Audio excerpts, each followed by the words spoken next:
Because Vespasian had been recalled to Rome, it was actually his son Titus who captured and destroyed Jerusalem in 70 CE.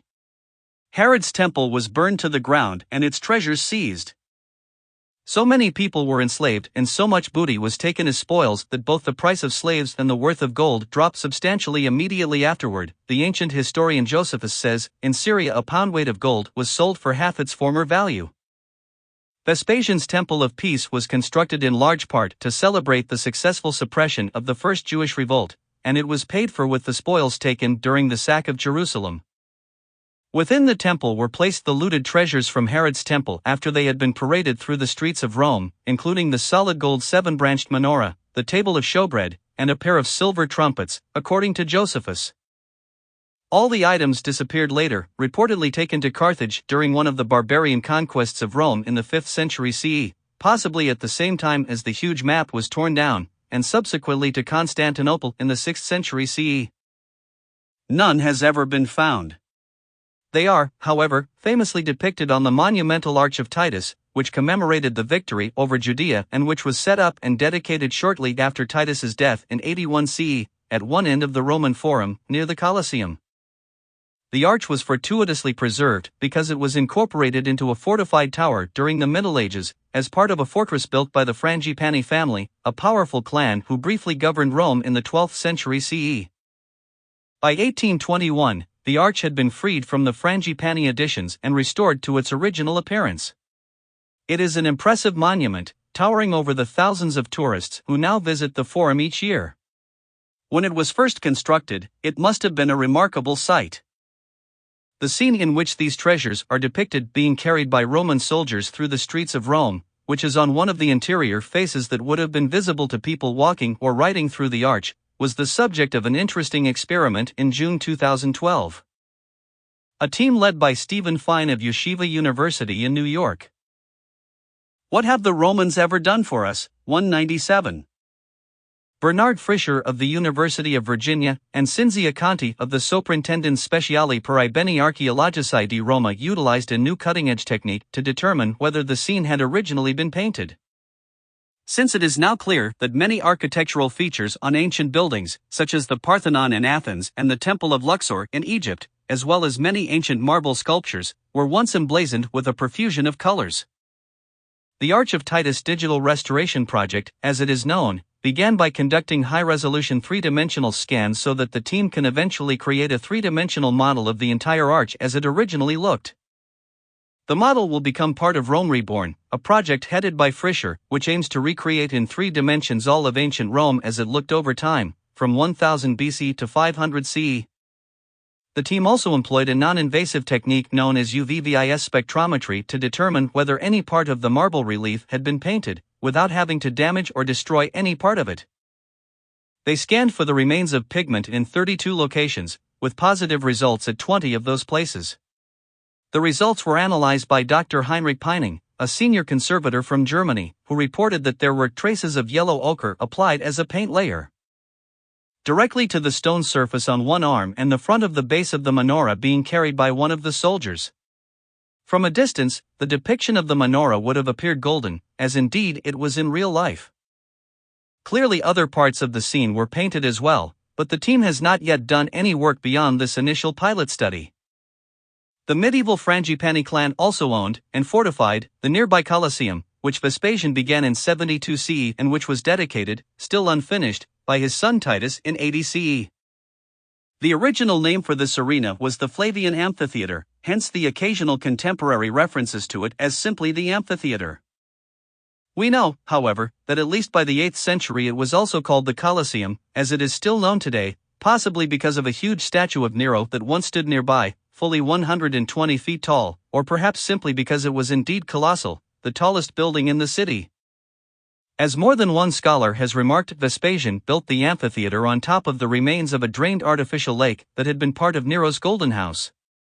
It was a huge palace named for its golden walls, for some of the 198 Chapter 12 rooms and possibly the facade were faced with gold leaf. Renowned for the constant dinner parties and feasts that Nero held there, it was built after the Great Fire of 64 CE, of which it is said, Nero fiddled while Rome burned. After Nero's suicide just 4 years later, in 68 CE, the Golden House was abandoned, with portions demolished and covered over by later emperors. It was found by accident as early as 1488, during the Renaissance, when portions of it were reportedly looted for sculptures, perhaps including the famous Laocoon in the Vatican, which may have been found in a room of the palace decorated with scenes from the Trojan War. Raphael, Michelangelo, and other Renaissance painters lowered themselves on ropes through holes in the ceiling to study the palace's frescoes and were reportedly influenced in their own art by these ancient wall paintings. A number of them even left their names inscribed on the walls. Modern archaeologists began excavating the remains of this great palace in 1907, with finds coming to light as recently as 2009, and it is now open to tourists. It has recently been argued, fairly convincingly, that construction of the Colosseum, arguably today the most famous ancient building in all of Rome, may also have been funded by the sudden wealth acquired because of the Roman capture and sack of Jerusalem in 70 CE. Just as was Vespasian's Temple of Peace discussed above. Evidence for this comes from an otherwise unassuming piece of marble first seen near the Colosseum in 1813. It has long been known for an inscription upon it dating to the 5th century CE, but it appears to have been hiding, or harboring, an additional ghost inscription. Professor Guzza Alfoldi of Heidelberg University made this remarkable discovery in 1995, which was suggested by observations that other scholars had made a few years earlier. The inscription carved into the marble records some restoration work that was done in 444 CE, which was paid for by a senator named Rufius Caecina Felix Lampadius. Apparently, this generous Roman had restored anew at his own expense the arena of the amphitheater together with the podium and platform and rear doors, according to the carved inscription. Alfoldi noticed, however, that a number of holes were drilled into that same face, which had nothing to do with Rufius Lampadius's. What have the Romans ever done for us? 199. Generous project. He believed that the holes were the remnants of an earlier inscription made of bronze letters that had once adorned the same piece of marble. They had been removed either before or during the carving of the later inscription. Each bronze letter would have had small pegs or protrusions on its back, which were inserted into the holes in the marble face in order to hold the letter in place. All Alfoldi had to do was to figure out which letters would best fit the pattern of holes that were left. Alfoldi is one of the world's experts in deciphering such ghost inscriptions, and it didn't take him long to come up with a suggestion. He believed that it had read the Emperor Caesar Vespasian Augustus ordered the new amphitheater to be made from the booty. Vespasian would have set up such an inscription in 79 CE. The reference to proceeds from the sale of the booty used specific words that meant spoils captured in war. The only war that Vespasian participated in that would have yielded such amounts was the First Jewish Revolt, from 66-70 CE.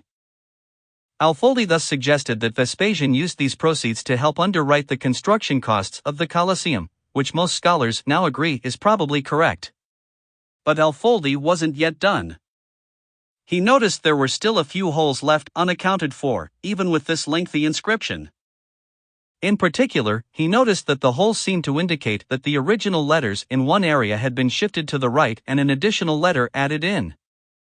He determined that this letter was AT, which was often used as an abbreviation for Titus in such inscriptions, and that it had been inserted before the C of Caesar. Thus, the altered inscription read, "The Emperor Titus Caesar Vespasian Augustus ordered the new amphitheater to be made from the booty." With the addition of a single letter, Titus, who had been the one to actually capture Jerusalem, claimed the construction of the amphitheater for himself. Such an alteration would have been done in 80 CE, after Vespasian's death, at the time that Titus dedicated the amphitheater. After its dedication by Titus in 80 CE, just 1 year after Mount Vesuvius had erupted and covered over Pompeii and Herculaneum, the Colosseum remained a centerpiece of Roman life until the last games were held nearly 400 years later, in the 5th century CE. The spectacles and entertainments that were held there during those centuries ranged from the notorious gladiator fights to combats involving 200 Chapter 12. Wild beasts and perhaps even, upon occasion, a naval battle. Just as the accidental discovery of the Golden House had reportedly influenced Renaissance painters, so too did the Colosseum influence 18th and 19th century Romantic poets and other writers, including Lord Byron, Nathaniel Hawthorne, Charles Dickens, and Mark Twain. In 1817, for example, in the dramatic poem Manfred, Lord Byron famously had his main character describe the Colosseum in the moonlight. I stood within the Colosseum's wall midst the chief relics of almighty Rome. The trees which grew along the broken arches waved dark in the blue midnight, and the stars shone through the rents of ruin. The gladiator's bloody circus stands, a noble wreck in ruinous perfection. As a result of Byron's poem and the writings of the other authors, the Colosseum became a featured tourist attraction, especially for moonlight visits, and remains so to this day. I think, however, that we would be hard-pressed to really and truly imagine the actual scene back in the day, even having seen Russell Crowe in the movie Gladiator, because even that would not cover all 5 senses. Think of the smells clamoring for priority in your nostrils, from sweat to blood to the stench of 50,000 unwashed bodies packed into the amphitheater. Taste the dust in your mouth, stirred up into the air from the action in the arena. Imagine the deafening roar of the crowd. So loud that you can't hear the person next to you. Feel the people on either side, packed in so close together that your arms and legs are touching for their entire lengths. You try to ignore the heat of the sun that is beating down on your head and shoulders, despite the large awnings strung up to protect the spectators, while gazing in fascination at the gladiators, the condemned criminals, and the wild beasts imported from Africa and beyond. Fighting to the death for your amusement, one after the other, 4 days on end. What have the Romans ever done for us? 201. Sensory overload kicks in almost immediately, though, and you become one with the crowd, part of a seething mass focused on the arena below. You turn your head for a split second, and when you look again, a lion is springing toward a hapless zebra, both coming seemingly out of nowhere, but actually brought up from the depths below the arena by an ingenious system that mimics a modern elevator or dumbwaiter, carrying the animals upward to a level just below a trapdoor that opens and allows them into the arena. This is what you would have smelled, seen, heard, tasted, and felt when Titus inaugurated the Colosseum with 100 straight days of such entertainment. Later emperors held them for even longer. Trajan held games that lasted for 123 days and involved 10,000 gladiators and 11,000 wild animals. But private citizens, vying for prestige in the eyes of their fellow citizens, sponsored most events, so that such spectacles were often a weekly, and sometimes even daily, occurrence. Although it is debated whether anyone was ever actually thrown to the lions because of their religious beliefs, Pope Benedict XIV declared the Colosseum a shrine to Christian martyrs in 1749. Until then it had been used as a quarry for robbing out the cut stones to be reused in nearby buildings and for the iron clamps that held the stones together, which is why so much of it is now gone. Of course, Rome was not the only city in the empire with an amphitheater. Similar structures were built elsewhere, either by the Romans themselves or by the locals, especially during the 1st through 4th centuries CE. In fact, there are more than 200 Roman amphitheaters that can still be seen in countries stretching from Albania to Algeria and Tunisia to Turkey, including nearly 40 in France alone. Even today we still use amphitheaters with a similar plan for major sporting events, such as the Colosseum in Los Angeles, although usually the only gladiatorial combats waged there now are between rival football teams. PPPP. Nationalism, which by definition includes pride in one's country and, frequently, its past, lay behind the tremendous emphasis on 202 Chapter 12. Archaeology in Rome during the years of King Victor Emmanuel II and of Mussolini between 1870 and 1940. The connection is worth noting, especially since the link between archaeology and nationalism in Rome is possibly greater than in any other city or region in the world at any other time, including Athens, Jerusalem, Mexico City, and elsewhere. As archaeologist James Packer has said, for the fascists, the most important monuments were tools of propaganda, at once the precedents and justifications for empire. Unfortunately, one of the great ironies about the rush to excavate the monuments of ancient Rome by both King Victor Emmanuel II and Mussolini is that it resulted in tremendous destruction and demolition of large areas of the city where they wanted to conduct the archaeological work. Large numbers of people had to be moved, businesses were closed, and even churches were adversely affected. Moreover, the haste in which the teams worked, and the laser focus on the remains from the time of Julius Caesar through the high point of the Roman Empire in the 2nd century CE, also meant that the archaeologists dug through and destroyed the later levels and stratigraphy that covered these monuments, including those of late antiquity and the Middle Ages, that is, after the fall of Rome. Most of the objects from these later periods were simply thrown away, and many of the rare archaeological notes and plans that were sometimes made in passing were subsequently lost during World War II. There was no attempt at asking and answering key research questions, which is basic to archaeology today, no desire to learn more about the people who had constructed the buildings, attended the games in the Colosseum, and worshipped in the temples. The link between archaeology and nationalism is not unique to Italy. A recent edited book on nationalism and archaeology in Europe has stated that it can be seen as a generalized phenomenon, affecting each and every country over the past 200 years.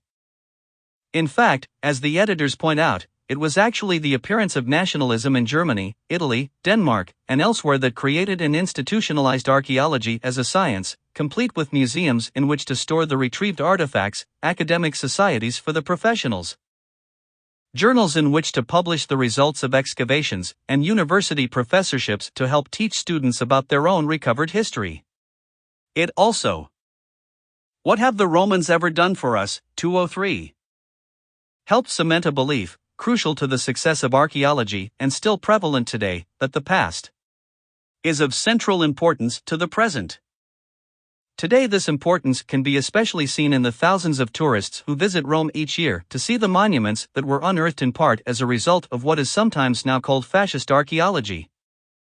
To the question posed by Monty Python at the beginning of this chapter, what have the Romans ever done for us, it would be appropriate to now add tourism to the list.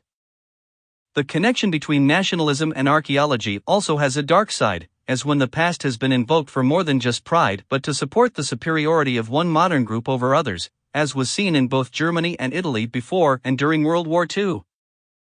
It can also be used, and abused, when a modern group wishes to establish a claim to territory using archaeological remains. We see this, for example, in Israel, where both Israelis and Palestinians have claimed their right to the same land on the basis of real or purported links to antiquity. We will revisit this topic in a later chapter, when discussing Ygaliadin's excavation and interpretation of the archaeological remains at Masada. There is thus a concerted effort among archaeologists today to avoid being unduly influenced by nationalism or other similar sentiments, though that may not always be possible, since we archaeologists are human too, even if we are often excavating in countries other than our own. This brings us to our second occasion where we are able to spend some time digging a little deeper into how one does archaeology. In this case, we are going to do so quite later. Ally, by answering the question, how do you excavate a site? The first thing you need to know is that it's possible to learn how to dig in about 15 minutes. The essential skills are not far different from those necessary for backyard gardening. The specific techniques may vary to a certain extent with the part of the world where one is working, but the tools used are the same in most places. Archaeologists excavating large areas use big tools like picks, shovels, and wheelbarrows. Detail work is done with hand picks and trowels, and dental tools and toothbrushes are used for extremely delicate work, such as excavating skeletons and other organic features that include seeds, nuts, or animal bones. The complications will come when trying to figure out what is being excavated, including deciding whether the area is inside an ancient building or outside, whether a pit or some. Diggingdeeper2. How do you know how to dig? How do you know how to dig? 205. Other feature is present, or addressing some other problem involving stratigraphy. It may seem surprising that pickaxes are used far more often on excavations than most people imagine, at least in the Mediterranean regions where I have worked. My friend and colleague at Megiddo, Israel Finkelstein, has been known to say on many occasions, used properly, a pick can be the most delicate instrument on the tell. He is correct, but the secret, even if digging through 10 centimeters of fill or soil at a time, is not to raise the pick higher than your hips, and to let the pick head drop down into the soil because of its own weight, rather than raising it high in the air and swinging away wildly. If a team member just starts whacking away at the ground, somebody's going to get hurt. In fact, at one dig that I was on, one of the volunteers swung a pick erratically and knocked her kneecap out of position and halfway up her thigh, or close to it. That meant a full-length cast for the next 6 weeks or more, so please do be careful. The rest of the toolkit will consist of a variety of implements, but it will always include a trowel. Archaeologists don't use just any trowel from the local hardware store, however. Marshalltown trowels or WHS trowels are the preferred brands, usually Marshalltowns for US archaeologists and WHS trowels, which are smaller and less flexible, for British or European archaeologists. They aren't expensive, each costs less than $20, even if one purchases a fancy leather holster in which to carry it. What's amazing to me is that my own trowel is now older than most of the students who come to dig with me these days. It's a Marshalltown, which my mother gave to me when I turned 21. I hate to say it, but if I dropped it by accident at a site now and somebody dug it up, it would probably be considered an artifact itself at this point. Some people also bring their own hand pick, a smaller version of the pickaxe. They can be purchased for about $60 from a couple of companies in the United States. The dig will often provide them, however, and I've never really seen the need to have my own, though some of the members of expeditions that I have been on wouldn't be caught dead without one or two hanging from their belts. The dig also will provide all dustpans, brushes, and measuring tapes. These, along with the trowels and hand picks, will be the instruments of daily use. 206 Digging deeper too. I bring dental tools with me every summer as well. My dentist saves the broken ones for me and gives them to me during my annual visit for a checkup and cleaning. Dental tools are usually used only when excavating something that needs to be dealt with very delicately, like a skeleton. I often just leave my case of dental tools in the supply room of whatever dig I'm on, since I use them infrequently. At many excavations in the Mediterranean region, there will most likely be a color-coded bucket system in place. For instance, at Megiddo and Tel Kabri, we put the excavated dirt into black buckets, pottery into orange buckets, and animal bones into green or blue buckets. Then, every so often, we call for a bucket line and pass the buckets full of dirt all the way down to the dump, where they are emptied. Other times, we simply transfer the dirt from the buckets into wheelbarrows and then trundle them to the same dump and empty them. Sometimes, though, especially when we are carefully excavating on an ancient floor, before dumping the dirt, we will carefully sift all of it through a mesh screen, looking for the smallest objects. By the end of the season, because of carrying all of these dirt buckets around, the team members have grown muscles and shed pounds. We often say that we are probably marketing our digs the wrong way. They should be advertised as health and wellness clinics, where one can lose weight and get in shape, at the same time as uncovering ancient remains. But don't go to a dig expecting to find skeletons, or gold, or jewelry, buried treasure, tombs, or things like that every day. On excavations in the Mediterranean region, it is pottery, stone tools, and other small objects that are found virtually every hour of every day. In the United States or in Central and South America, or in England or Europe, what one might expect to find may be different. Nevertheless, although most of the finds are mundane objects like pottery and walls of buildings, being the first person to touch those objects in hundreds, if not thousands, of years, is a pretty neat feeling. PPPP. Regardless of where in the world you are digging, a universal rule of thumb is to never yank anything out of the ground when it first starts appearing. It is more important to know where the bottom of an object is than where its top is, because it may be resting on a floor. 4.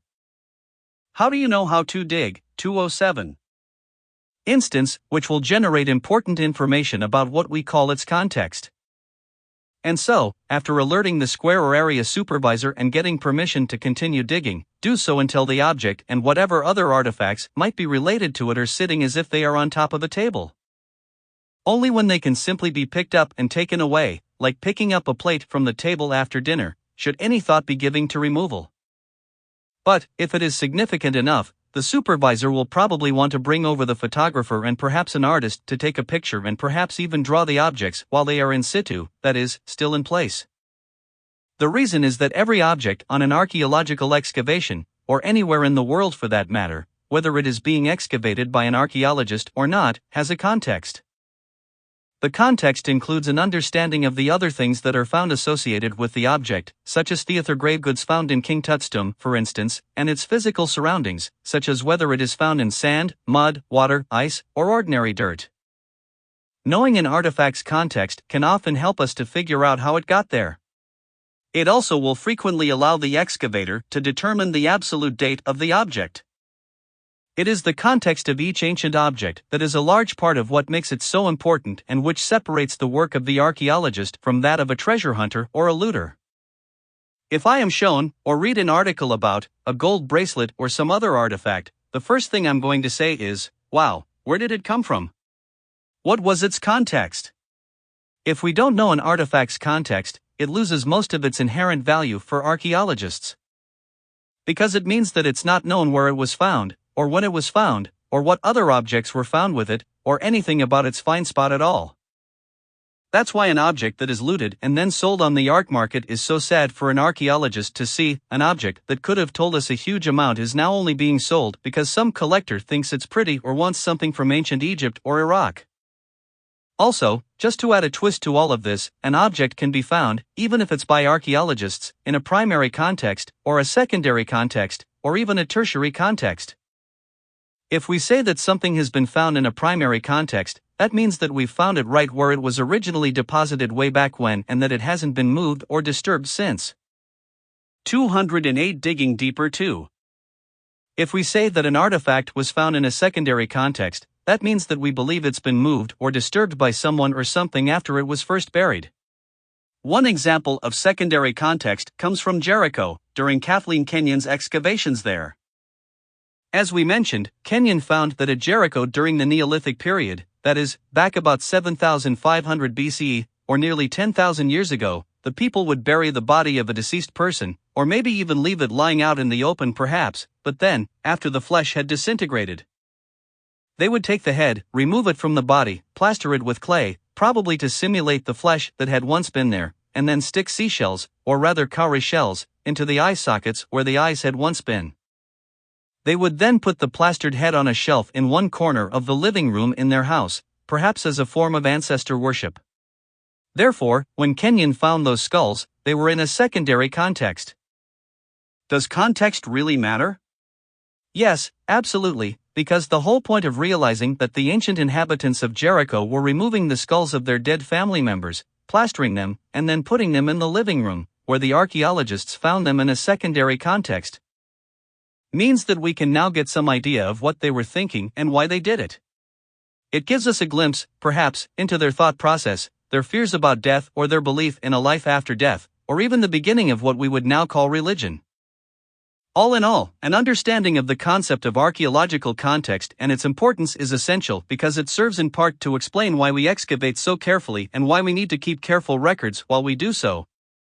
Because we are destroying the very context that an object is in when we excavate it. Context is everything and record-keeping is essential.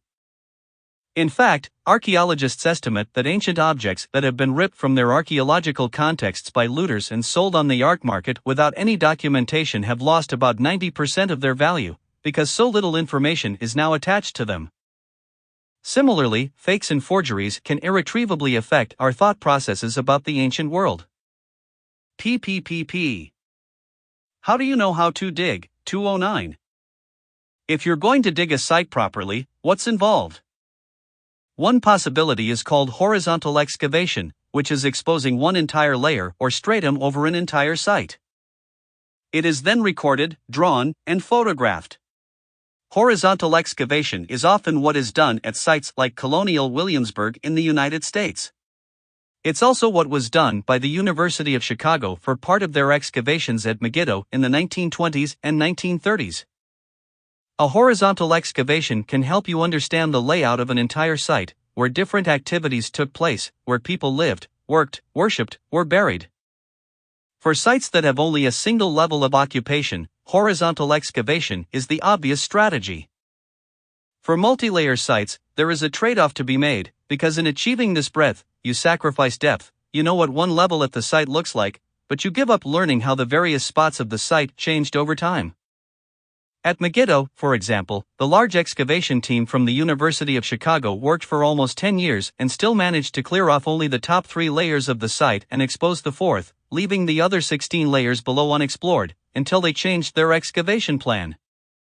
The other major option is to conduct a vertical excavation, to dig deeply in a few spots in order to get a feel for the chronological sequence or the extent of the site. This can be a good way to get an idea of the stratigraphy that might be encountered if it is later decided to expand the excavations at the site. In that case, just a few limited areas will be selected, and in those places one digs as deeply as possible.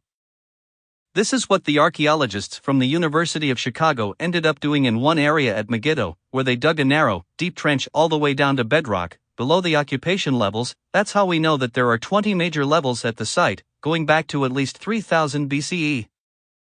William Matthew Flinders Petri, one of the most important of the early archaeologists, was among the first to demonstrate the importance of vertical archaeology while excavating a multi-level site. Petri originally had no formal schooling at all, though he had already been surveying in England, including at Stonehenge, long before he went to Egypt to measure the pyramids at the age of 26. He learned by experience and eventually became the first professor of Egyptology at 210 Digging Deeper too. The University of London in 1892, when he was about 40 years old. He then held that position for the next 40 years. Petri first dug in Egypt, where he eventually trained a whole group of workers from the village of Kuft, near modern-day Luxor. To this day, the descendants of those workers, known as Guftis, provide much of the skilled labor for archaeological excavations in Egypt. Each Gufti does the same task that Gufti's father, grandfather, or great-grandfather was assigned by Petri. Some are the pickmen, some are the trawlermen, some are the overseers. Guftis are a very talented group of workers. I had the pleasure of working with some of them when I was on a dig in the Nile Delta region of Egypt back in the mid-1980s. Petri also dug in what is now modern Israel and the Gaza Strip. There he was responsible for the introduction, or in some cases the popularization, of a number of things that we take for granted in archaeology today, including the concept of stratigraphy and superposition, both of which revolve around the idea that earlier things are usually found lower down than more recent things. This is especially true in the tells that are found across much of the Middle East, because tells are composed of one ancient city on top of another, built up over centuries or millennia, and the earliest city is always at the very bottom. For example, at Megiddo, as just mentioned, the Chicago team found that the 70-foot-tall mound has no fewer than 20 cities hidden within it. The first one at the bottom dates back to at least 3000 BCE, and the most recent one, at the top, dates to about 300 BCE. When looking at a side profile that's been cut into one of these mounds, it is easy to see the different layers, since they are full of dirt, stones, and other materials, with all sorts of different colors, textures, and consistencies. Such a side profile is officially called a stratigraphic section by archaeologists and is usually very carefully drawn and photographed for publication, so that other scholars can see whether the excavation was done properly or if something was misinterpreted. Petri is also one of the people responsible for realizing that all the broken pieces of pottery that are found with almost every bucketful of soil while digging can be used to help date the levels of the mound. It turns out that certain types of pottery go in and out of fashion, just like men's and women's clothing and shoes today. The fashions of pottery can. How do you know how to dig? 211. Be correlated with pretty specific dates and periods, sometimes within a decade or so. Archaeologists call this dating method pottery seriation. It is frequently these pieces of pottery that give their names to our archaeological periods, so that in Greece, for instance, we talk about late Helladic IA1 pottery, which dates to the first half of the 14th century BCE, during the Mycenaean period. Petri also realized that if the same type of pottery is found at two different sites, the levels in which they are found at the two sites are probably equivalent in time. This has proven to be an extremely important and useful point. Perhaps the oddest thing about Petri, though, is that when he died in 1942, he willed his head and his brain to science. He had died in Jerusalem, and the rest of him is still buried there, but his head was shipped to London. At some point, when it had been stored in a basement for quite a while, the label on the jar fell off, so that for a while nobody knew whose head it was. It was eventually identified and is now reportedly somewhere in a storage room at the Royal College of Surgeons in London, although I haven't gone to look for it personally. Two other archaeologists who contributed substantially to how we dig today are Mortimer Wheeler and his best-known student, Kathleen Kenyon. Wheeler, who excavated at many sites, including Maiden Castle in England and Harappa in India during the 1930s and 1940s, invented a new excavation method, which he employed during his excavations in both countries. As Wheeler found, the stratigraphy at a site can get extremely complicated. He therefore decided to excavate in 5 meter by 5 meter squares, but he left a 1 meter wide unexcavated area called a bulk between contiguous squares. It sounds complicated, but it's not. Simply picture a rectangular ice cube tray like many people keep in their freezers. The ice cubes, or the squares that you fill with water in order to make the ice cubes, are the squares that you are excavating, and the plastic ridge between cubes is the bulk. Wheeler's workers could walk and push wheelbarrows on the bulk, but more important, leaving a bulk also allowed Wheeler to keep track of the stratigraphy. Because each square that was being excavated now had 4 interior sides to it, these were the faces of the box that had been left in place on all 4 sides of each square. 212 Digging Deeper 2. If it helps, picture yourself small enough to actually jump down into the square into which you're going to pour water in the ice cube tray and realize that there are 4 sides that you can look at when you're in there. In the same way, Wheeler could jump down into each square that his workers were excavating and look at the faces of the box that had been left in place on all 4 sides, so that he could see what they had already dug through and get a visual idea of the history of the area. It can be quite easy to inattentively dig through a very patchy plaster floor if there's not much left of it, but afterward it can be seen very plainly as a white line stretching straight across the side of the square in the bulk. Bulks are straightened every day, so that a careful eye can be kept on what's happening, including whether someone has accidentally dug through any plaster floors. The bulks have to be completely vertical, however, if they are to yield a clear picture of what has already been dug through, and this is where pickaxes can come in handy, for you can use a pick to quickly and easily straighten up the bulks. At the end of each season, most archaeological teams will draw and photograph each section so that they can publish a record of it for others to see and discuss. After all, archaeology is destruction. We destroy the very things that we are studying as we dig through them, and therefore we need to record every little thing as we do so. By publishing detailed drawings and photographs of the excavated sections, other archaeologists can see them too, and they can either agree or disagree with the conclusions reached by the excavators. This is now a standard part of the scientific method for archaeologists working in the Mediterranean, and for many elsewhere as well. So, for instance, when I was excavating as an area supervisor at Tel El Meskuta in Egypt in the mid-1980s, we ended up with a square in which we had dug down about 20 feet, with spectacular bulk faces on the interior sides. In these, we could clearly see huge differences in colors between the layers. Some were gray and black with ash, from where there had been a fire. Others were as sandy as the day is long, from when the site had been abandoned for a period. In still other layers, we could clearly see the outlines of mud bricks from the walls of buildings that had once gone right through our area at different periods.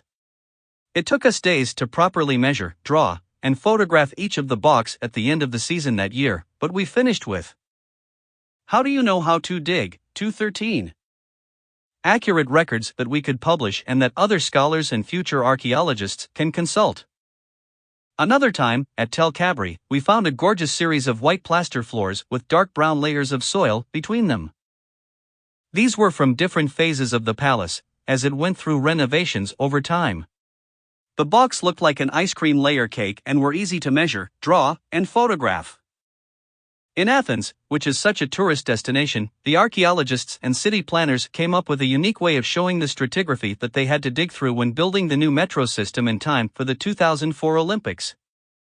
In some of the metro stations, glass panels were placed on the walls so that the dirt and the stratigraphy could be seen still in situ, as if they were the blocks for an ongoing archaeological excavation. The layers of soil can be clearly seen, as well as partial walls of buildings and drains, and even parts of a road, all of which can be appreciated but not touched. When recording blocks, many archaeologists and excavations now also utilize what is called a Harris matrix, which is a method of representing the stratigraphy graphically. In a Harris matrix, each level is stratigraphic layers, Tel Kabri. 214 Digging Deeper 2. Represented by a box placed on the page according to its stratigraphical position, with the lower levels placed lower on the page and the higher levels placed higher on the page. Lines are drawn to connect the boxes, in order to show their vertical and horizontal relationship to each other and thus the stratigraphical history of the square. Frequently one can construct a Harris matrix as a rough working sketch while in the field, which helps trench or area supervisors keep the various levels and their relationships to each other straight in their mind. Kenyon, who is probably best known for digging at Jericho and Jerusalem, brought Wheeler's method with her when she began excavating at Samaria in what was then Palestine in the 1930s. It is now therefore known as the Wheeler-Kenyon or the Kenyon-Wheeler method. She and others introduced modifications into this system over the years, however, and it is now frequently combined with having workers or team members physically change the buckets into which they put the pottery and other finds, as well as the labels that go with them. Whenever there is a change in the color or texture of the soil, for the change in color may represent the beginnings of a new level or stratum at the site that might become really obvious only later. In this way we are able to detect and record subtle changes in the phases of the remains being excavated. If the digging has been done properly, including changing buckets, tags, bags, labels, and everything else every time a change in soil color or texture is noted, then a mirror reflection of that should be visible in the box of the area. With that in mind, once the digging starts in earnest, it would be best to follow the advice that I was given on my very first dig. Back when I was a sophomore in college, if there is a change in the color of the soil or the texture of whatever it is that is currently being excavated, stop and alert somebody before continuing to dig, rather than possibly going right through a floor or some other important feature. The supervisor will bring new buckets, tags, labels, and everything else, just in case the different color or texture represents an actual change back in antiquity, like an entirely new level within the mound. If this is the case, that change will also eventually be visible in the box. Again, I should emphasize that this is what we do at the sites that I have worked on in the Mediterranean region. Archaeologists excavating in England or in North America will have their own system that they. How do you know how to dig? 215. Follow, such as bagging artifacts separately by unit and excavation level, as needed. In addition, the documentation of daily finds and other activities is a necessity, regardless of where in the world you are digging. Such regular chronicles not only help the archaeologists in publishing their results after the season is over but will also aid future researchers coming back to re-examine the data, perhaps in light of new findings elsewhere or new suggestions made by other scholars. These records will include field notes on what was excavated each day, photographs of the structures, features, and artifacts as they were found in the field, as well as back in the laboratory after some have been cleaned and conserved, ceramics and small fine logs, with running inventory lists of what has been found, and other relevant data. In many cases, excavations such as those at Pompeii and Megiddo are now entering some of the records directly onto laptops, iPads, or other devices in the field and then uploading the information daily to servers back home in the United States, England, and elsewhere, so that there is little or no risk of losing data. PPPP. For those who are wondering what a typical day on an excavation consists of, I can speak only about what we do in the Mediterranean region, but a normal workday for us at both Cabri and Megiddo begins with the team out at the site and digging by 5 a.m. We dig for a little more than 3 hours, until 8:30 a.m., and then stop for half an hour to have breakfast. Then, we continue digging until 11 a.m., at which time we stop for a 15-minute break, which usually includes coffee, fruit, and cookies. Returning to work, we continue until 12:30 or 1 p.m., at which point we all pile onto the bus and head back to wherever we're staying. By that time of day, most areas around the Mediterranean are too hot to want to be shoveling dirt in a trench. After a big lunch, most people head for the swimming pool or a long nap in their room during the few hours of downtime, before reconvening at 4 p.m.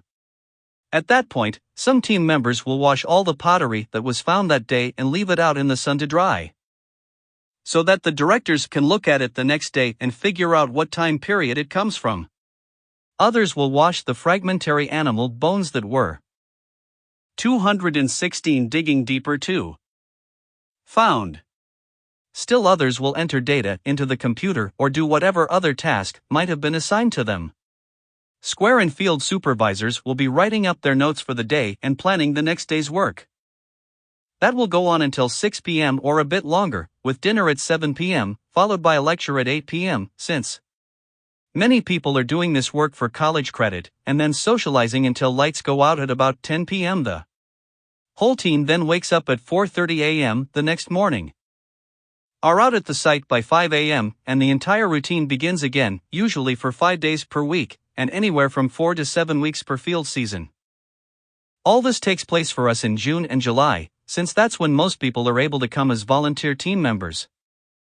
Most are college students, but many are people from other walks of life, usually ticking off an item on their bucket list, so we have retired doctors, lawyers, nurses, schoolteachers, and so on. The one thing that they all have in common is that they had always wanted to go on a dig, though some are quite surprised at the actual conditions. When digging anywhere in the Middle East, be prepared for it to be very hot, and probably quite dry and dusty as well. Unless the site is somewhere near the coast, in which case it can be incredibly humid as well as very hot. Of course, when excavating elsewhere in the world, such as in England or in North America, one should be prepared for very different situations, including digging in the rain and mud. The time frame involved for an individual day's work can also vary greatly, especially if one is working entirely with professionals, rather than volunteers. This is particularly true when the archaeologists are involved in what is called cultural resource management, such as when they are hired to go in just ahead of the bulldozers before a major construction project. In order to make certain that there are no archaeological remains that might be destroyed. In such cases, the workdays can be much longer, possibly from dawn to dusk without a break, except for hastily consumed meals and coffee, 4 days or even weeks at a time. PPPP.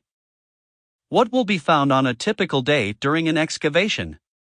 At many sites in the Mediterranean region, from Italy to Israel and beyond, unless one is working at a pre-pottery Neolithic site, there will broken pieces of.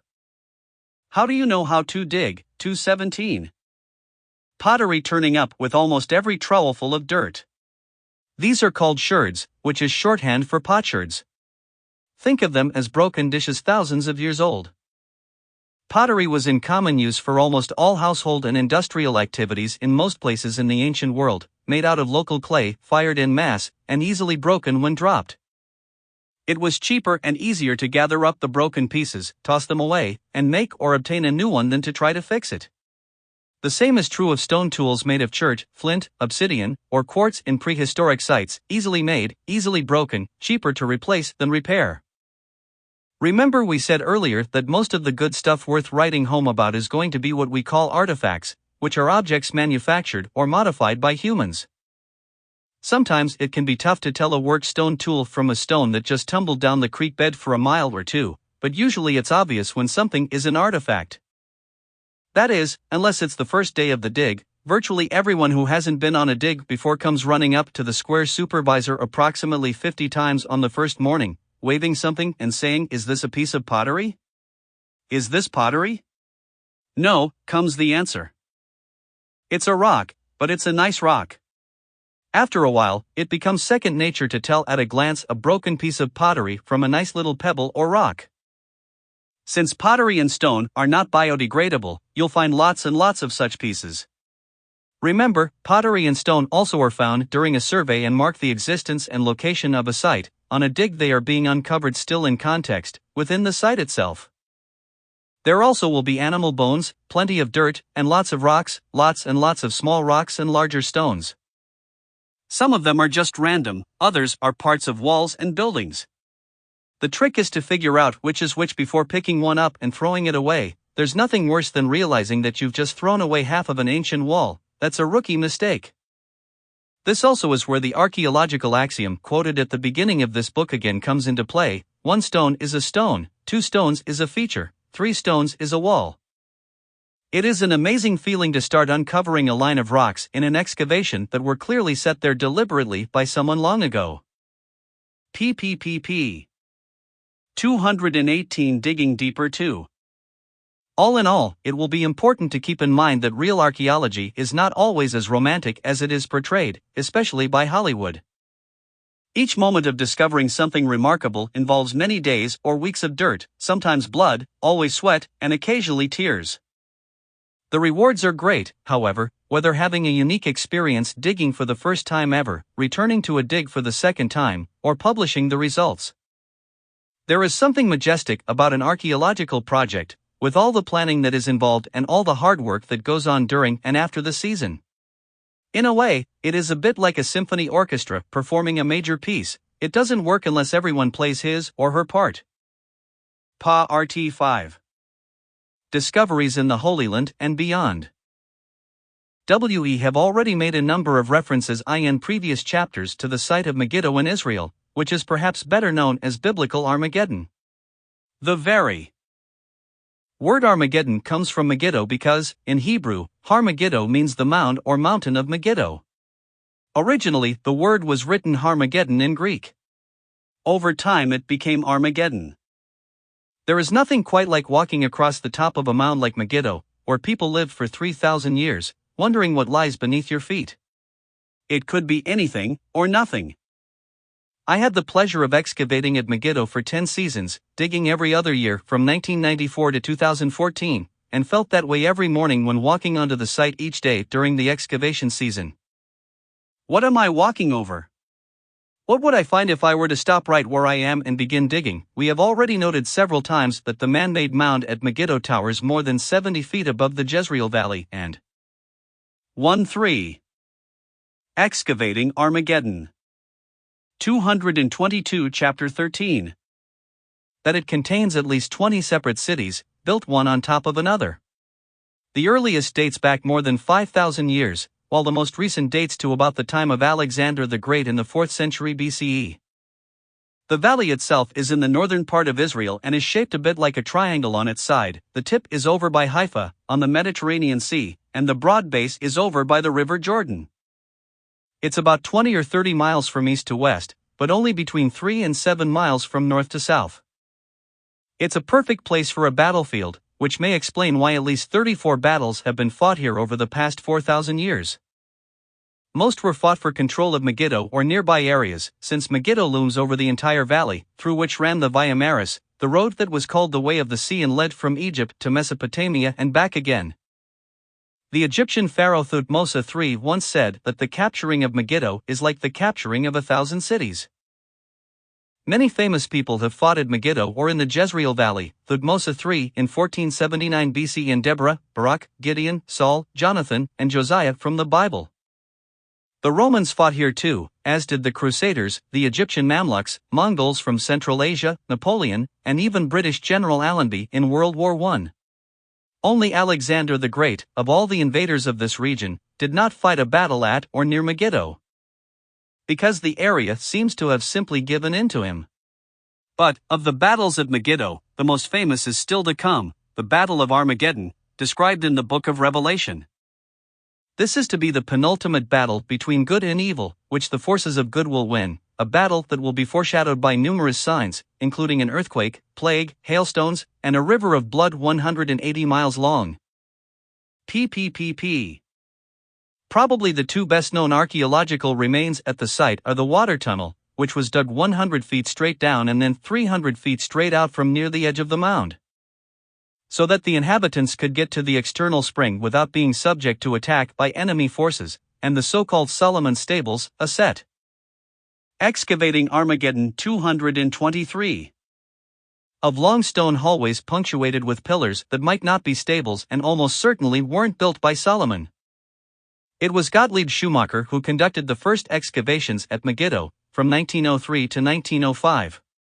He followed the excavation methods current in his day, working at the same time as Flinders, Petri, and Howard Carter in Egypt.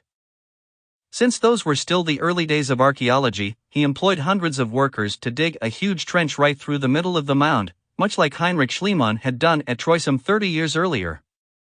He also dug smaller trenches at various other places on the top of the mound, but it was the Great Trench that yielded some of the most interesting finds, including a tomb from the Middle Bronze Age that held the bodies of a number of men and women, along with gold objects and other finery.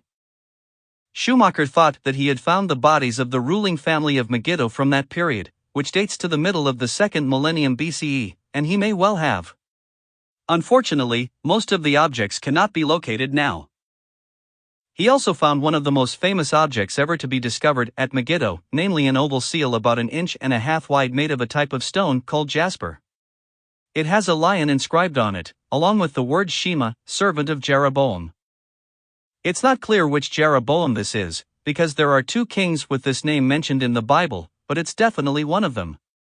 Unfortunately, Schumacher sent it to Istanbul as a gift to the Ottoman Turkish Sultan who ruled the area at that time, and nobody knows where it is now. Schumacher's workers also missed things while they were digging, threw them on the back dirt pile, or simply piled them by the sides of their trenches, especially in the case of stones from walls that they took apart. One of these stones turned out to have a cartouche of the 10th century BCE Egyptian pharaoh Shoshank on it, but the workers didn't notice it.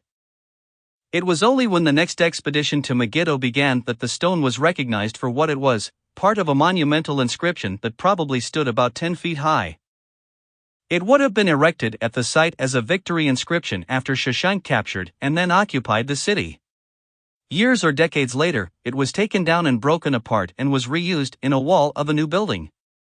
This is where 224 Chapter 13. Schumacher's workers would have found it, but since they missed it and simply piled it on the side of the trench, we don't know from what level or city it comes.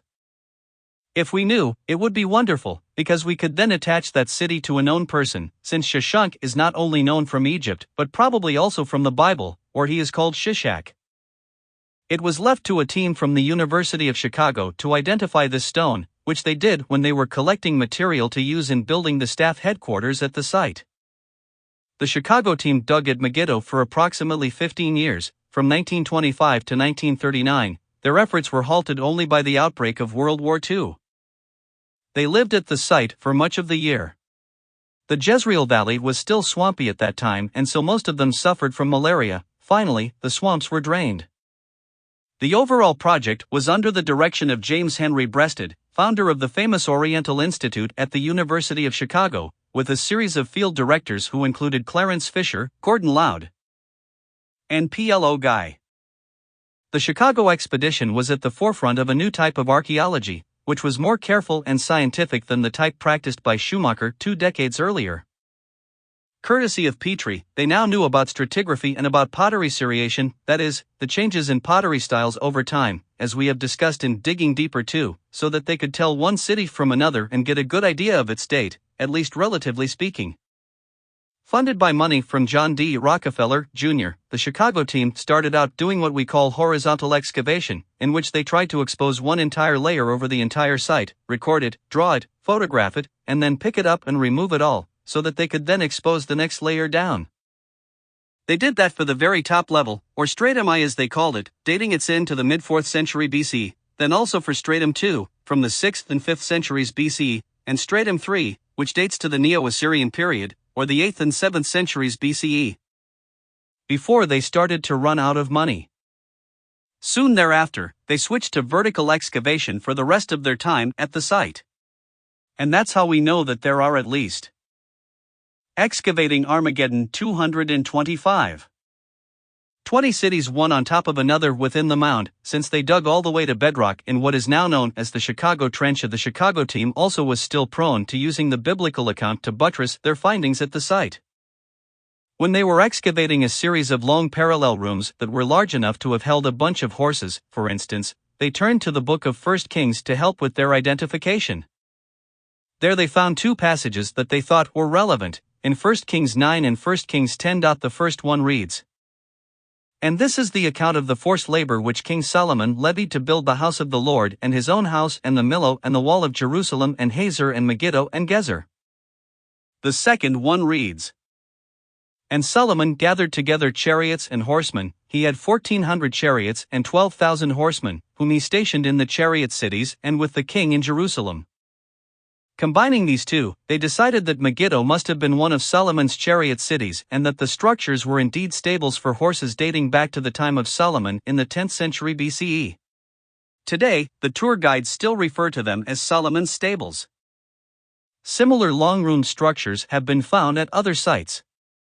And though it is quite likely that these at Megiddo are indeed stables, it also is possible that they were used as storehouses, or as barracks for soldiers, or even as a suck or marketplace, all of which have been suggested by scholars. Moreover, later radiocarbon dating and analysis of the pottery found within these structures at Megiddo now indicate that they are unlikely to have been built during the time of Solomon. They are much more likely to date at least a century later, perhaps to the time of Ahab and Omri, kings of the northern kingdom of Israel, or even to the time of 226 Chapter 13. Jeroboam II, one of their successors. Thus, Solomon's stables at Megiddo might not be stables and are almost certainly not Solomon's. The next person to lead an excavation at Megiddo was the famous Israeli archaeologist Yigal Yadin, who came to Megiddo for a few brief seasons in the 1960s and 1970s. Yadin did limited work at the site to investigate a few research questions.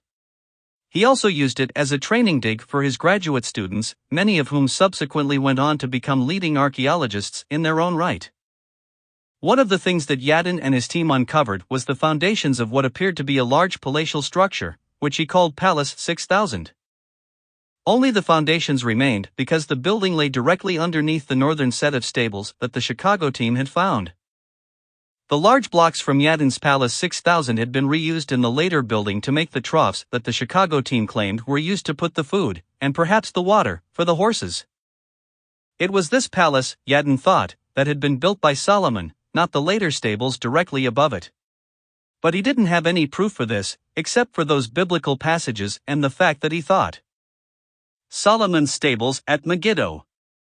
Excavating Armageddon 227. The palace was built at the same time as a large entrance gate to the city itself.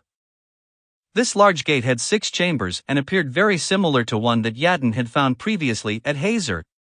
He also figured out that there was another one at the site of Gezer, part of which had been excavated previously but misidentified.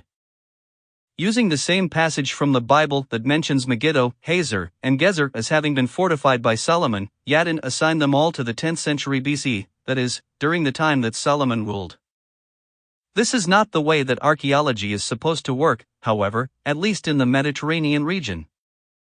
The gates, and the associated buildings, should be dated by the pottery that is found within them, not by biblical passages that may or may not be related to them. Thus, when Israel Finkelstein looked again at the pottery found by both the Chicago team and by Yadin, he said that it dated both the gate and the palace to the 9th century BCE, not to the 10th century and the time of Solomon. If he is correct, then neither of the levels that previous excavators have dated to the time of Solomon is actually from that time period. The details are still being debated, even 20 years after Finkelstein dramatically suggested altering the dating, and so the jury is still out. Finkelstein has been leading the new set of excavations at Megiddo since 1992, with a series of co-directors, including myself. I started digging with him at the site in 1994. I began as a volunteer team member, even though I already had 15 seasons of experience, because I wanted to be part of a large-scale expedition to a well-known site in Israel. I rose through the ranks and was appointed associate director in 2006 and then co-director in 2012. I held that position until I retired from the project a few years later. I was part of the team that was fortunate enough to re-excavate the area in which both Yadin's Palace 6000 and Chicago's northern stables were located, and so I have first-hand knowledge of the issues involved in their redating. I've also dug in most of the other areas at one point or another, each having its own points of interest. For instance, in the part of the site that we call Area H, the buildings now on the surface are 2 palaces that date to the Neo-Assyrian period, in the 8th century BCE. The Chicago team exposed them, but then 228 Chapter 13. Didn't dig any deeper in the area. We have excavated what is called a step trench down the side of the mound here, so that we can get a glimpse into the history of the site beneath the Neo-Assyrian level, just like Chicago did on the other side of the site. By the end of the 2014 excavation season, we had dug more than 20 feet down from where we started in 1994 and had reached back into levels dating to the Middle Bronze Age, in the middle of the 2nd millennium BCE. Along the way, we encountered several layers of ash, burning, and other signs of destruction, which marked the dramatic end of several of the cities that once occupied the site. In another area, dating back to the 3rd millennium BCE and the early Bronze Age, we may have found one of the largest temples ever discovered in the ancient Middle East. It stretches across the entire excavation area that we call Area J, on the eastern side of the mound, where the famous round altar discovered by the Chicago excavators also is located.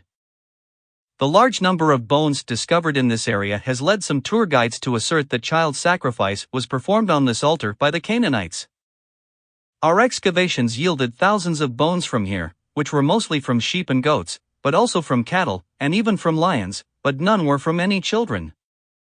Also on the eastern side of Megiddo, but further south along the edge of the mound, we also dug Area K and reached Middle Bronze Age levels after starting in Neo-Assyrian levels. Here, one of the most interesting cities was destroyed in what was probably the late 10th century BCE, if our dating is correct. When it became clear, back in 1998, that we were digging the remains of a house that had been destroyed at that time, we employed a technique known as fine gritting to help us dig. To my knowledge, this was the first time the technique had been employed at the site and was introduced by Assafieser Landau, who would later become co-director with me at the site of Tel Kabri, where we use it all the time.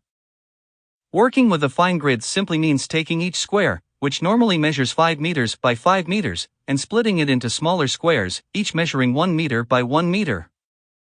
By recording which finds, including pottery fragments, come from each of these smaller squares, it is possible to later reconstruct with greater precision. Excavating Armageddon 229. Exactly what was found and where. I should note that archaeologists in North America do this so frequently that they don't even bother using a separate term for it, and they frequently then divide the 1 meter squares into separate quadrants to produce even finer provenience measurements for the materials that are recovered. As a result of working in this manner at Megiddo, we were able to identify the function of each room of the house with a reasonable degree of precision, from the kitchen to the living room to the bedroom. Several skeletons were found in the house as well, including that of a woman and several children. Most were in the area that we had identified as the kitchen. The big question was, what had caused the destruction of this Canaanite city and of the house? Some thought that invaders, such as perhaps King David or some other group of Israelites, might have done it. Others suggested that this might have been the city destroyed or captured by the Egyptian pharaoh Shoshank when he left his inscription at the site. The data suggest to me that an earthquake caused the destruction. As an archaeologist, I will be the first to admit that it is frequently hard to tell a destruction resulting from natural causes such as an earthquake from that produced by invaders, but in this case a couple of things stand out to me. First, the walls are tilting and some are out of alignment, an indicator of some strong force moving them. Second, there isn't any evidence of violence accompanying the bodies in the house, no arrowheads, swords, spears, or cut marks on bone. In short, I think Mother Nature caused this destruction, although I cannot prove it for sure. In another area at Megiddo, at the southern edge of the mound, we do have evidence of a battle, but not from the time period that we initially expected. This too is an example of the surprising curveballs that archaeology can throw when least expected. It was in 2008 that we began to clear away the underbrush from an area where the University of Chicago had excavated in 1925 and 1926.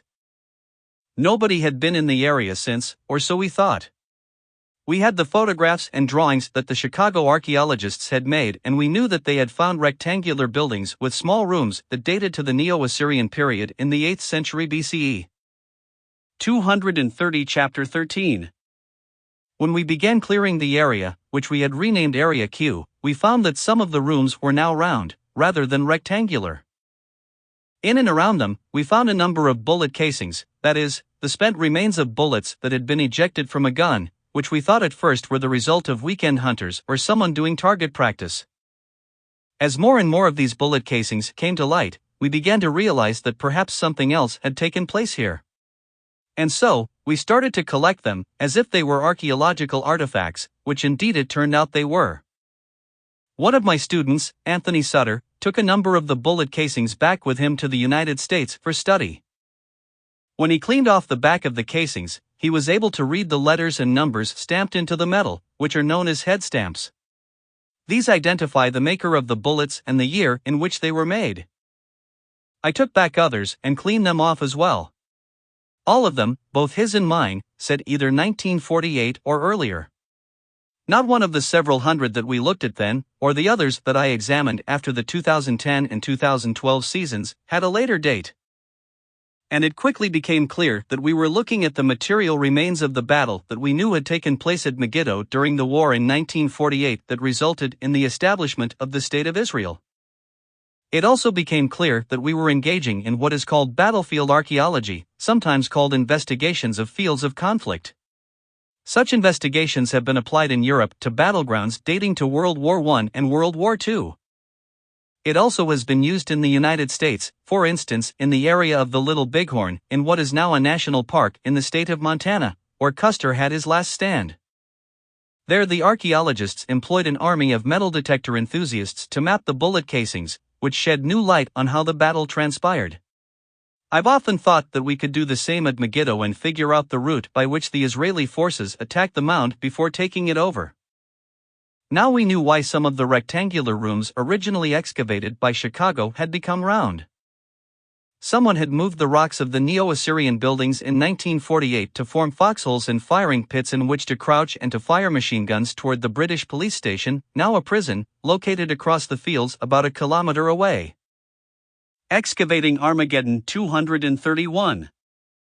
What we didn't know was who had created the foxholes and firing pits, and who had fired the bullets during the battle, the Arab defenders or the Israeli attackers.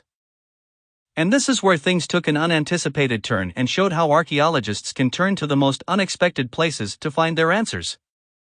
Although we never did find out for certain who had created the foxholes, we were able to figure out, within a reasonable degree of certainty, who had fired the bullets. We knew that we had a lot of bullet casings from 8mm bullets that would have been fired from one or more machine guns, most likely placed in the firing pits. We had even been able to narrow down the type of machine guns that would have been available to shoot the bullets back in 1948 to 3 specific types, 2 were German and 1 was Czech. But then we were stuck. We didn't know anyone who had any of those types of machine guns, let alone all 3 types, so that we might try a ballistic comparison. It was only when I happened to mention our interesting finds, and our dilemma, to the chairman of our Forensic Sciences Department at George Washington University, during an administrative retreat, that the breakthrough occurred. He was intrigued enough by my account that he gave me the name of an adjunct instructor whose primary job was at the U.S. Bureau of Alcohol, Tobacco, and Firearms. She, in turn, put me in touch with someone in the Bureau who worked at a little-known place where they keep more than 6,000 guns, from all time periods and places. When I mentioned to him the 3 types of machine guns that we thought our bullets were from, he said, "Yep, we've got those."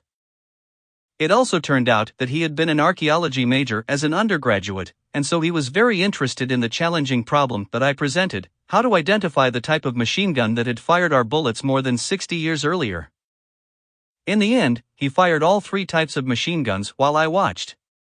We then took those recently fired bullet casings and went back to the original woman whom I had first contacted. She put the new casings and the Megiddo casings side by side into a special microscope, first the ones from one of the German machine guns, and then those from the other type, and then finally the ones fired by the Czech machine gun. The Czech ones matched up perfectly with ours from Megiddo, with the same type of firing pin impressions created and so on. We had a 232 Chapter 13. Definite identification. We had solved the case, CSI Megiddo, a cold case from 1948. It was a spectacular moment. Anthony Sutter and I later collaborated on an article about the whole topic in the Journal of Military History. PPPP. The excavations at Megiddo have recently been at the forefront of scientific archaeology in another way. That's because the co-director of the project, Israel Finkelstein, was awarded a large grant from the European Union Research Council in 2009, which allowed him to incorporate newer scientific advances into biblical archaeology. One of the places where he used these techniques was at Megiddo, where he brought in specialists to do microarchaeological studies, for example, to examine the dirt and other material found on floors after they were abandoned, which can yield information about the types of vegetation in the area, the length of time that the building was abandoned before being reoccupied, and so on. In addition, in 2012 the news media began reporting that a cache of gold jewelry had been found at Megiddo. The cache included 8 small gold hoop earrings and a large ornate ring, plus many small beads that had probably once been part of a necklace or bracelet. Stylistically, they all date to about the 11th century BC or so, if not a bit earlier, and undoubtedly belonged to a fairly wealthy Canaanite woman who hid, or kept, them in a jar and never retrieved them for whatever reason. The jewelry was found still in the smallish ceramic jar, but it took a while for the archaeologists to realize that it was inside, nearly 2 years to be precise. The jar had been discovered completely intact during the 2010 excavation season.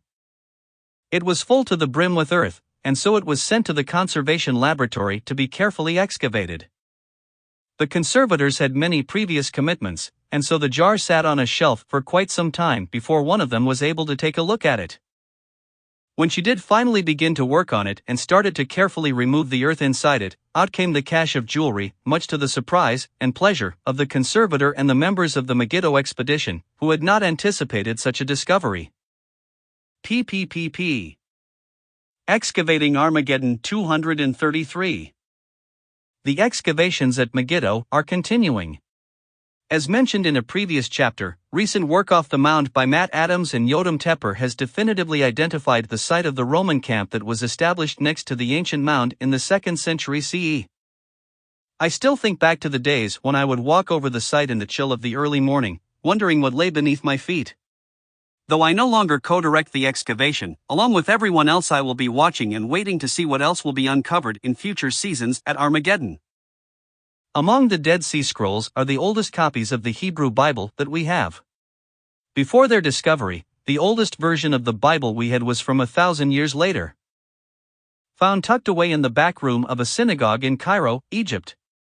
Other scrolls contain the basic religious documents and other writings of an apocalyptic sect of Jews, who may or may not have been responsible for the biblical texts. The earliest of these scrolls dates to the 3rd century BCE. The latest dates to the 1st century CE.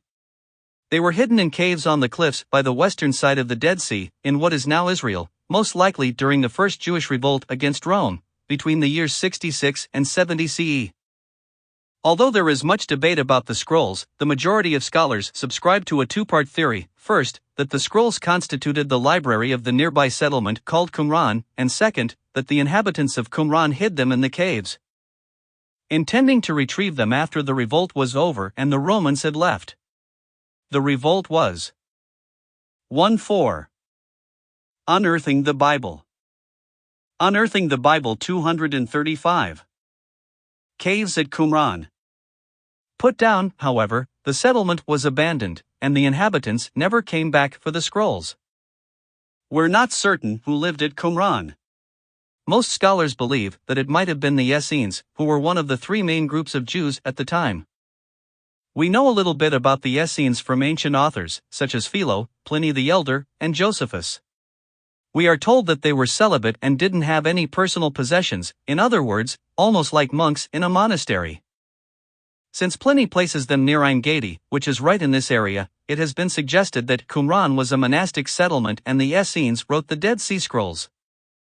Both of those points are debated, though. For instance, it has been suggested that Qumran may have actually been a Roman villa or a fortress, rather than the equivalent of a monastery. Whoever lived here, they were inhabiting, literally, one of the hottest, driest places imaginable that they could have chosen, with less than 50 millimeters of annual rainfall. At 1,300 feet below. 236 Chapter 14. Sea level, the Dead Sea is the lowest place on Earth. The Jordan River flows into it, but there is no exit for the water. The only way out is through evaporation, which leaves the salts and minerals behind. As a result, the Dead Sea is one of the saltiest bodies of water on the planet, even more so than the Great Salt Lake in Utah, and the entire region is among the hottest places that I have ever been. PPPP. The first of these scrolls, of which there are now more than 900, were found in 1947 by 3 young Bedouin boys, usually reported to have been cousins. They were watering their flocks of sheep and goats at nearby Ras Feshka when one of the boys wandered away from the others, perhaps in search of a stray goat. Bored, he picked up a stone and tried to throw it into a cave that he could see high up in the cliff. After several attempts, one stone flew straight into the cave and he heard a loud crash and a shattering of pottery. Since it was getting dark, he went back to their temporary camp and told the other 2 boys what had happened. But when the boys investigated the cave the next day, they were disappointed that there was no gold to be found. Instead, as they said later, there were 10 jars in the cave, one of which was now broken.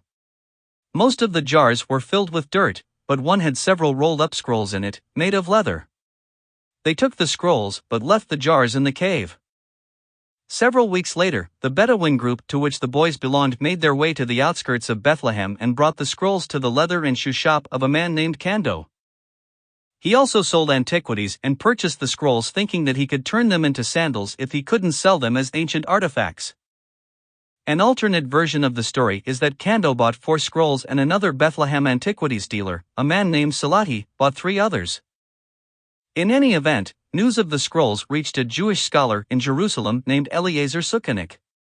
He traveled to Bethlehem by bus and purchased 3 scrolls, either from Kando or Salahi, and returned to Jerusalem just hours before the 1948 war broke out. When Sukenik translated the 3 scrolls, he was startled to find that one of them was a copy of the book of Isaiah from the Hebrew. Unearthing the Bible 237. Bible. He was the first person to have read this scroll in 2,000 years. To his astonishment, it was nearly identical to another copy of Isaiah from the synagogue in Cairo that was dated almost 1,000 years later, to the 10th century CE. It differed from our version today only by some 13 or so minor variants, probably all the result of scribal copying errors over the centuries. One of the other 2 scrolls, called the Thanksgiving Scroll, contained the previously unknown hymns and prayers of thanks of a community. The 3rd scroll was also unknown. Called the War Scroll, it records the fact that the inhabitants of Qumran, or whomever the scroll belonged to, were waiting for Armageddon, for a final battle between good and evil. They saw themselves as a fighting force, calling themselves the Sons of Light who would be fighting the Sons of Darkness. The scroll outlines how they were to act and live their lives, all the while planning for this battle. Of course, one could say that the battle never happened, but I would argue that, at least for them it did, if one wants to call the Romans the Sons of Darkness.